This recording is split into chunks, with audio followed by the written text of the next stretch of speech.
Hey there, Rednecks, Preps, Redneck Preps. It's me, the Redneck Preppy, and here, yes, I'm back with another Redneck Preppy Reacts to Bubba Guns volume. Man, I found so many the past month I could have actually done back-to-back episodes. However, I picked the best, air quotes, of what I found, and, well, here you go. For the doozy. Now, there's a lot to unpack with this one. I'm not sure if this is a poor man's pistol caliber carbine, or someone once saw a C96 with stock and said they want one, but they couldn't afford it.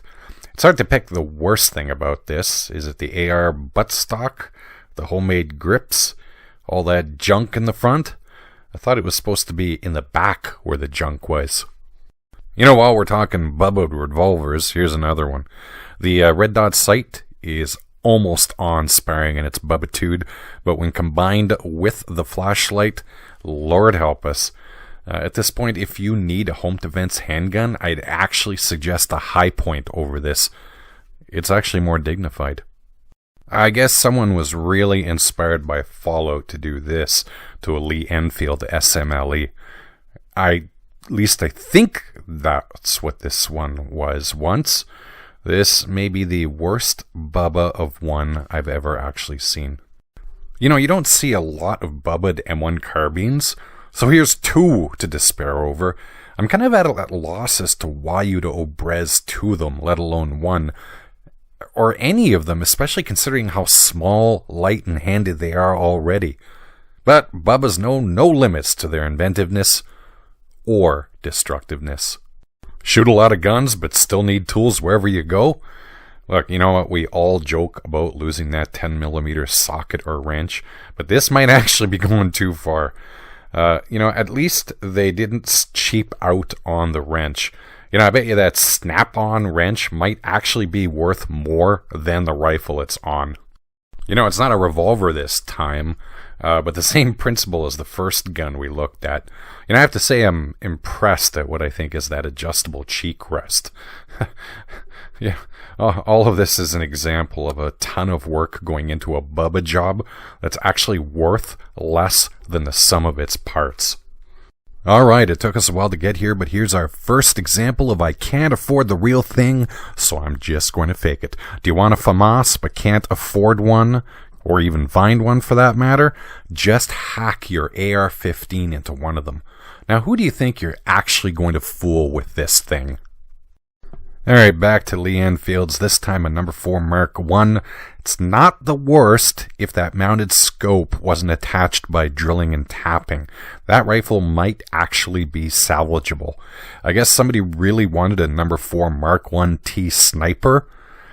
You know what, they could have at least used a period-accurate scope for their project. Now, usually when I see a Kar 98K with a scope, it's someone faking a Kar 98K sniper, which, by the way, are as common as water on the milsurp market.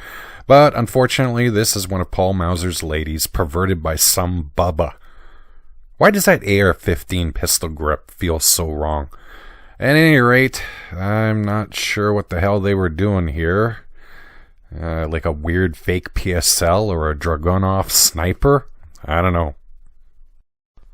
You know, M14s get little love, you know, being that kind of weird failed experiment between the M1 Garand and the M16, but even it deserves better than to be bubba'd.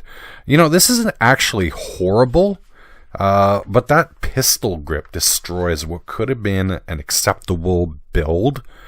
Either way, shooting a 7.62 NATO with a underfolder stock must be an absolute joy. And time for another fake it until you make it. I wish I had the real thing.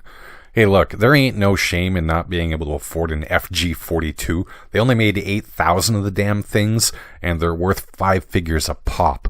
That said, why take a nice M60, which ain't exactly as common as water in the markets, and try and pervert it into something that looks like an FG42?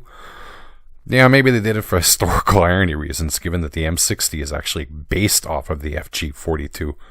Either way, it looks dumb and it fools no one. You know what? If you ever get tired of your awesome M1917 Enfield, you could always run it like this jackass. And I don't even have words for all that's been done to this.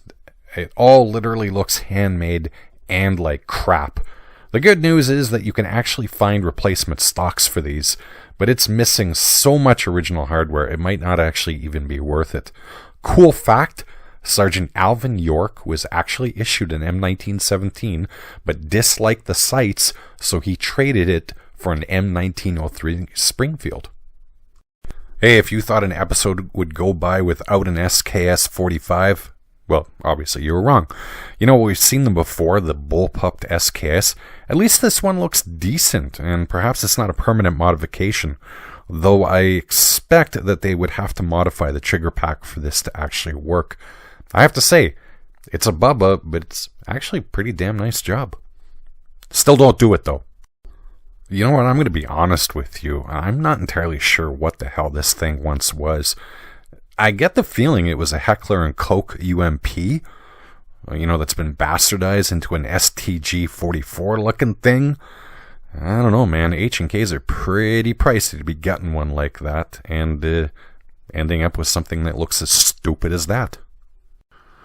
Alright, last, because I'm not sure I can take any more of this, we have a VZ61 Scorpion submachine gun, or a machine pistol if you prefer, that somebody perverted into a tactical Thompson submachine gun look-alike, kinda.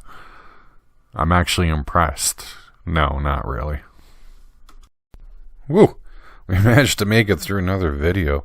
Well, I hope you enjoyed, and by enjoyed I mean endured, this. You know what amazes me is we didn't have one Mosin Nagant of all the guns that we focused on today. That is weird. At any rate, I hope you enjoy the rest of your day, and don't bubba any guns, please.